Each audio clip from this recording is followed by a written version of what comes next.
Sveiki, visi įsijungė šį vlogą. Šiek tiek apšvietimas, ne kažką. Aš tokia biškai pasipuošusi. Tai važiuoju, gavau pakvietimą į vieno salono gimtadienio šventę.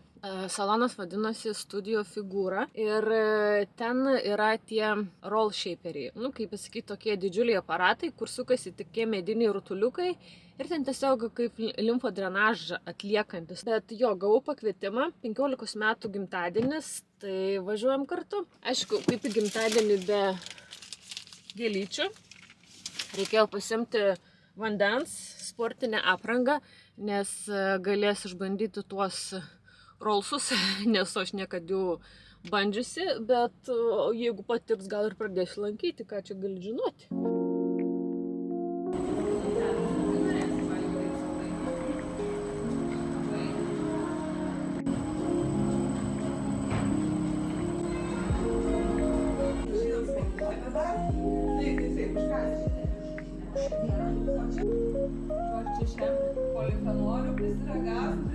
Prisijungiu, nes noriu pasidalinti emocijomis iš po vakar tos studijos gimtadienio.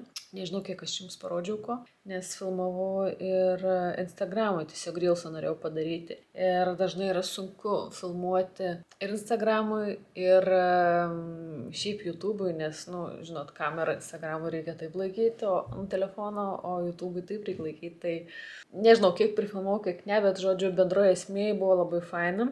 Jauku buvo faina ir ta pati studija tokia iš tikrųjų labai nedidelė, bet tokia labai jauki. Taip, išbandžiau tą roll shaperį, nors aš esu mačius, žinau, kas tai yra, žinojau, bet pasirodo klaidingai žinojau. Tai kad atrodo, kas ten sukasi tie mediniai, tiesiog pasitrini ir viskas, ar ne, prie jo. Bet nežinokit, ten nėra taip juokinga, kaip atrodo ir paprasta. Ten yra, man atrodo, 18 pratimų, toks yra, ta visa, kaip čia, ne kursas, kaip čia dabar pasakyti, treniruotė, jeigu taip galima išsireikšti. 18 pratimų ir atrodo, kad tu ten nieko neveiki, tik tai guli ir viskas, bet nežinokit, dirba ir rankos, dirba ir kojos. Tai šiandien jaučiasi visi raumenukai ir pradedant nuo blauzdų iki pat rankų ir, žodžiu, sakau, dirba viskas, visi raumenys, nors atrodo, ką ten sportuoti, tiesiog prisilies prie to aparato. Bet vis tiek yra nemažai pratimų, kur tu svorį laikai su rankom, su pečiais, su kojom, nes negali pilnu 100% užgulti ant to aparato, nes tikrai tave nutarkuos ir kažin ar ten taip įmanoma, jaučiu sustotų tas aparatas. Tai viską turiu ant rankom, pečių, ant nugaros, tai žodžiu, sakau, jaučiu šiandien viską, ką turiu. Pasirodo, turiu raumenų, neskauda. Aišku, bijau, kad neatsiras kokios mėlynės, nes aš tokia kaulinė esu, tai galvoju, tas aparatas mane ten apdaužys, bet nieko, jokių mėlynių, nieko neskauda ir iš tikrųjų neskaudėjo, kai jis ten sukasi tie ratukai. Ir dar plus faina, kad ten infraraudoniai spinduliai yra, tai dar šildo ir dar labiau suaktyvina tam visą, kaip čia pasakyti, kraujotaką ir limfą.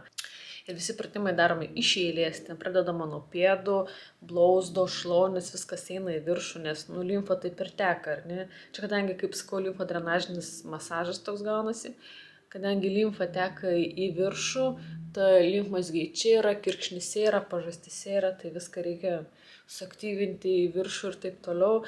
Kai kurios vietos kitaip sukasi tie voleliai, ratukai, nežinau, ten sakau, yra pratimai, visus turiu daryti iš eilės, tai va, žinokit, man patiko. Šiandien užsisakiau, nusipirkau abonementą. Bet ten tas abonementas 10 tų roll shaperių, 10 tų, kaip pasakyti, kartų prie to aparato ir dar jinai turi lazerį, lipo, žodžiu. Tai tas lazeris, toks ne lazeris, bet tokios pagalvėlės, kurios įsideda ant probleminių jūsų kūno vietų, ar pilvas, ar šlaunis, ar sėdmenys, ar rankos. Ir kažkokiu ten būdu, žodžiu, veikia riebalus. Riebalinius audinius, tai skaido riebalus ir mažina apimtis tiesiog, nes plus tas limfodrenažinis, aišku, aparatas mažina apimtis, nes vis tiek vyksta ir masažas, ir suaktyvinama viskas ir taip toliau. Bet dar užsirašiau ten plus 4 procedūros berods, va tas būtent lazeris, ten 3 minučių su juo atlieki procedūrą, tiesiog guli, tau uždedant tos vietos tokias pagalvėlės, ten suveikia, nu ten panašiai kaip, man atrodo, radio dažnis kažkas, vat irgi tokio. Tai ir po to eini tą viską išvaryti per tą roll shaperį. Tai va taip trumpai, tai žodžiu, pabuvom smagiai, kiek ten kelias valandas pabuvau, labai patiko, someljė buvo, alyvuogių aliejaus, kaip čia ekspertė, papasakojo, parodė geriausius savo aliejus, jinai vežasi iš Italijos ūkių. Tai tie alyvuogių aliejai, žinokit, aš kažkaip niekad nesu ragavus alyvuogių aliejaus ir aš jo kažkaip nevertinau. Žinau, kad brangu, žinau kainą ir kažkuom vis ten bla bla bla. Pasirodo labai geri alyvuogių aliejai yra spaudžiami iš žalių dar neprinokusių alyvuogių. Sužinau, kad ta pati viena alyvuogė yra ir žalioji, ir mėlynoji, ir juodoji. Tiesiog yra stirpimo stadijos. Tai tikras geras alyvuogių aliejus yra daromas iš žalios, dar tokios neprisirpusios alyvuogės. Tikras toks aliejus, bent jau mes ragavom 2, jie tokie aitrus ir kartumo turintis. Nu, ne visiems tikrai patiks, aš kadangi nemėgstu kartumo, tai man, paragaut buvo tikrai įdomu, bet sakau toks, kad kiti geria jį tiesiog kiekvieną rytą po tokį šotuką. Aišku, gali čia išgerti, nėra problemų, bet šiaip tas toks paragavimas, tas visas skonių poteris, tas visas sužinojimas, kaip tas aliejus daromas, iš ko daromas, tikrai buvo įdomu. Ir dar viena holistinės sveikatos, kaip čia, propaguotoja. Jinai yra Zinzino kaip pasakyti, distributorė, tai žodžiu irgi papasakoja apie visus beta-gliukanus, apie tos aliejus jų Zinzino paragavo. Tai žodžiu buvo naudingas, informatyvus, skanus gimtadienis.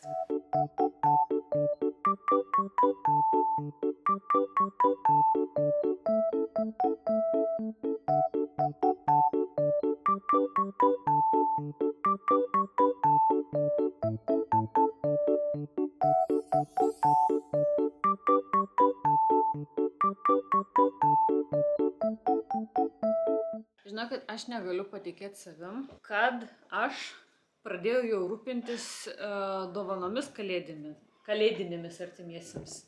Ir, pareina. O, taip, sakys mama, ką čia reikia. Atėjo, apseilėjo kamerą ir išėjo. Tai va, ką noriu pasakyti, kad netipiška man visiškai, kad pradėčiau rūpintis dovanomis kalėdinėmis, dar likus daugiau nei mėnesių iki kalėdų, nes aš tai esu visada paskutinę sekundę, grinai viską aš darau paskutinę sekundę, ypač kas liečia tokias dovanas. Tai šiais metais kažkaip netikėtai labai jau taip pusė pasirūpinau, bet dar kitoms turiu idėjų, tai gal šiais metais nepavyks man iki pat užtempti paskutinės sekundės. Labai norėčiau viską susipirkti. Aš žinau, kad yra labai geras jausmas visko būti pasirūpinus ir laukti ramiai švenčių, nes ir taip tas toks laikotarpis yra stresinis. Bet kažkaip, žodžiu, kadangi čia papuolė tų daug išpardavimų, tie visokie Black Friday ir taip toliau, čia tokių pilna buvo. Tai Instagram'e užmačiau tokį Donum puslapį. Ir dar buvo labai gera akcija, nežinau, kai žiūrėjai šitą vlogą ar bus, gal jau nebebus, kad 2 produktus iš jų perki ir 2 gauni nemokamai. Pigesnius, sakykime, variantus. 2 šeimoms pasirūpinau dovanom, tai tiesiog už 2 mokėjau, o 2 nemokamai gavau. Tai važiavau pasimti iki parduotuvės sandėlystėm pas jūs čia netoli Vilniui ir galvoju, kam aš tą siuntimą mokėti, aš tiesiog galiu nuvažiuoti pasimti. Bet kažkaip taip susidūriau, biškį tokia nemaloni situacija, nežinau, kažkaip keistai pasijaučiu. Labai tokia ta pardavėja, tokia, nežinau, ar žmogaus toks tipažas, ar, gal bloga nuotaika buvo, gal, aš nežinau, kas tam žmogui gali būti, sakykime, nepažįstu jo, gal bloga diena buvo kažkas, bet, taip, pasijutau liktai, ko čia atvažiavai, žodžiu. Nežinau, bet nesmė. Tai va, kas yra tas Donum? Aš galvoju, gal pasidalinsiu idėjom, kažkam sugalvosit, kažkam irgi padovanoti, nebūtinai iš ne šito brendo, bet tiesiog gal kažką panašaus. Turiu 4 dėžutės, beje, šitas dėžutės perkant tos produktus gaminius neprideda. Reikia atskirai dėžutės pirkti. tai taip biškir galvoju, nu, produktai, tie gaminiai kainuoja tikrai ne 10, ne 20, ne 50 eurų. Nu, bent jau dėžutę galėtų pridėti. Arba bent įskaičiuoti kažkaip, kad gerai kažkaip pat pačią parduotuvę nuvažiavau, nes jeigu būčiau atsisiuntus, man taip ir būtų atėję tiesiog ir viskas supakuota maišelius. O aš tikrai norėjau, kad tos dėžutės būtų. Aišku, aš dar tas dėžutės vis tiek supakuosiu į dovanų popierių. Bet, žodžiu, tai paėmiau vieną su Čiurlionio, čia jo parašas, man atrodo, yra. Su Čiurlionio parašu, tokį šalis, man atrodo. Tai va, aš nesakysiu, kam čia dovanosiu, bet tiesiog kaip įdėjimas, aš sakau, toks. Ir kvepia skaniai. Čia yra toks šilkinis šalis su Čiurlionio piešiniu, berods, man atrodo, jinai vadinasi Pasaka. Tuoj palauk, tai jau kaip. Va, šitas Pasaka ir turėtų būti čia Čiurlionio, vat, parašas. Kiti gaminiai, kadangi nesu Čiurlionio susiję, tai paprastas va dėžutės paėmiau. Nu, tos dėžutės kainavo ten, visus gausiu 10 eurų, man atrodo. Ir toliau paėmiau, nu, aišku, vyriškai giminiai, čia yra Kašmyras ir Vilna. Šalikas, toks gan ilgas, šalikas gal. Toks vyriškas, bet toks fainas, tikrai švelnus.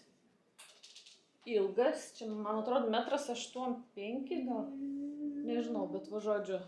Toks fainas šalikas ir čia nėra visai juodas, jis toks yra šiek tiek į pilkumą. Tai 2 tokius paėmiau.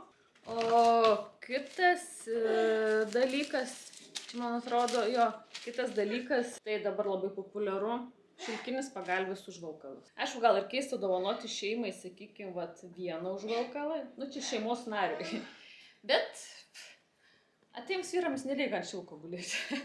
Tai jau tokia šilkinė pagalvėlė. Pagalvėlis užvalkalas. Tik dovanų turiu, gal kažkam irgi idėjų daviau. Vakariniai šiandien gaminu. Čia yra vištienos šlaunelių mėsa, be kaulo. Tiesiog iš vakar sumarinavau. Paprika, kažkokias įvairiausios žolelės. Aš marinatui renkuosi realiai viską, ką turiu. tą sudedu, nu maždaug kas dera, ar ne. Ir dar turėjau tų garstyčių grūdeliais, tai šitų dar įdėjau, taip pat sumarinavau per naktį. Ir dar pasirašiau kaip garnyrui, nors realiai man užtektų va, šito ir šito, bet dar virsiu greičiausiai makaronų. Vietoj bulvių, tai dar pasidariau tų brokolių. Aš labai mėgstu brokolius. Dabar šitą vieną galėčiau netgi suvalgyti, nes čia dedu česnako arba česnako granulių, miltelių. Šiaip dažniausiai dedu saldžiarūgščio padažo, kad viską pramaišyt, bet kadangi tą įduosiu, nenoriu, kad būtų labai aštrus. Įpyliau aš čia šitos nesojos, kitos padažas, kaip jis vadinasi, teriyaki, šiek tiek druskos ir žolelių prieskonių. Nu, ir man labai patinka toks pakeptas, šiltas brokolis. Dabar net galiu iš to suvalgyti, nes labai jau valgyti noriu. Ir žalį galiu valgyti. Tos gerai prieskoniuotus. Aš jau pirmą kartą darau su teriyaki. Visada aš darau su tuo va tokius saldžiarūgščių padažų. Bet sakau, noriu tą įduoti, tai nenoriu, kad būtų ašus. Ir dar aš dedu paprikas dažnai, bet paprikų neturėjau. Tai tiesiog vieną brokolį, bet aš tikiuosi nesuvalgysiu viso, kol nepradėsiu kepti. Ką tik pasimiau siuntą ir gavau iš Minėjos tokių naujienų, apskritai Lietuvoje. Ir apskritai jie pirmieji šitą dalyką Lietuvoje padarė. Tai yra Lietuvoje pagamintas, kur dekoltė, kaip čia pasakyti, pleistras nuo raukšlių. Ir dar prie to pačio įdėjo kaktos raukšlėms. Kas tai yra? Tai tiesiog gal verst matyt kas nors tokių silikoninių pleistrų, kurie yra kaip botokso alternatyva. Užsidedi, sakykime, ant kaktos šitą pleistrą ir realiai toje vietoje tau nesusidaro raukšlės. Tiesiog, kad ir kiek susirauktum, tas pleistras neleidžia tau susiraukšlėti odai, tas pats ir dekoltė zonai. Ir taip to pasiekoje neatsiranda tos raukšlės gilesnės. Ir fainai tai, kad aš iš pradžių galvojau, kad jos yra tiesiog vienkartinės, bet jas galima naudoti net iki 20 kartų.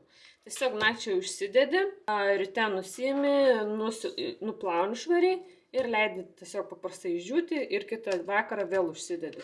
Galima ir dieną, dienos metu, man atrodo, kelias valandas galima nešioti, bet aišku, patogiausia naktį. Tai man labai sudomino šitas dekoltė pleistras, tai šiaip jisai tinka visiems odos tipams, nes yra hipoalergiškas, veganiškas, žodžiu, su gyvūnais nebandyta, pagaminta Lietuvoje. Tai man tokia naujiena, ne tik man naujiena, bet ir pas jų yra naujiena. Tai va, atsiuntė minėjimą išbandyti, tai reiks pabandyti, kaip jos čia veikia. Aš nežinau, ar jums neatsibodo dar pirkiniai, ypač Sheino pirkiniai, bet aš dar turiu vieną siuntą. Bet noriu parodyti, kadangi yra įvairiausių kalėdinių dalykėlių, tai manau, kad dar, jeigu kas sudomint, spėtumėt nusipirkti iki kalėdų, man atrodo, gautumėt, nes dabar Sheinas kažkaip greitai siunčia, net netrunka nei 2 savaičių, tai daug greičiau viskas veikia.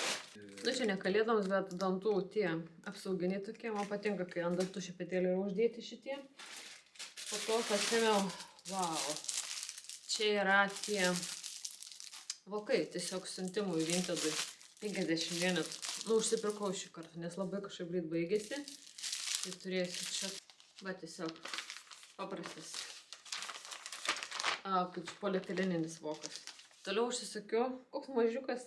Tai sulaužė mano tam kavos putos ten tą plakimo aparatą.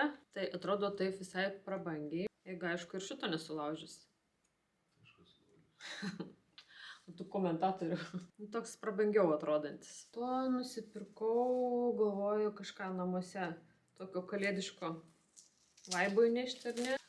Aš turiu tos rėmelius čia sienos 3 ir pasiėmiau būtent tų išmatavimų 50 ant 40. 3 tokie, nu tiesiog nuotraukos tokios. Vienas toks, kitas toks, o trečias vat toks.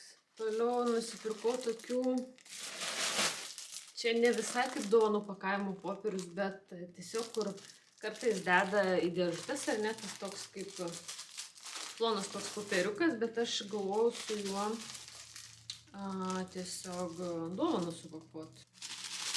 Na, tas toks, žinot, labai trapus popieriukas, bet kodėl ne, galim ir dovanų supakuoti.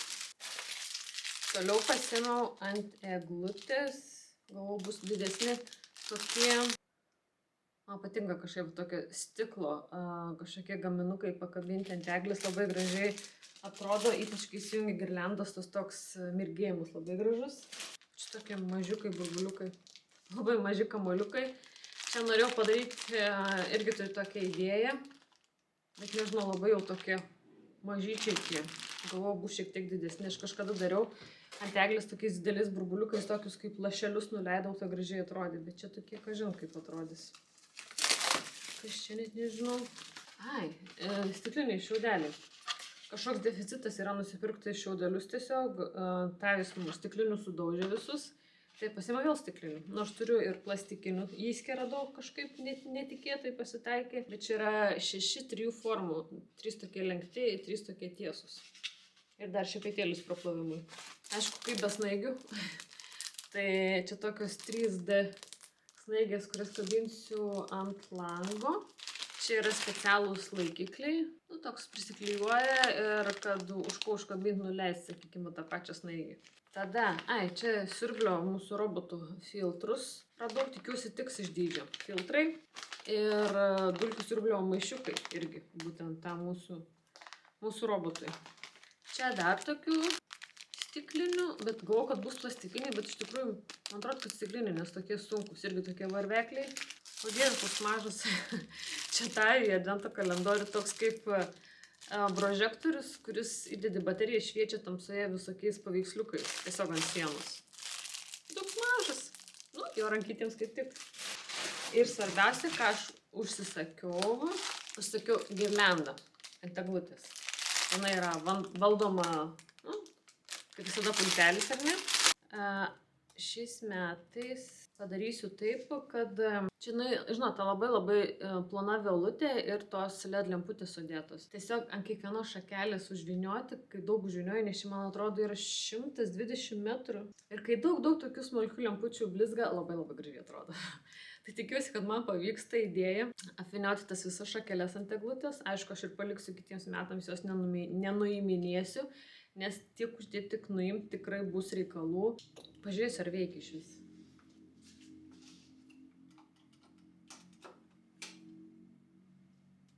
Matot? Veikia. Va taip eglutė šiemet mūsų švies. Viskas. Tik pirkinių greitai čia parodžiau, bet gal kažkam idėjų dar nusipirkti kalėdų spėsit. Na, esu vainai, atlikinėjau savo vakaro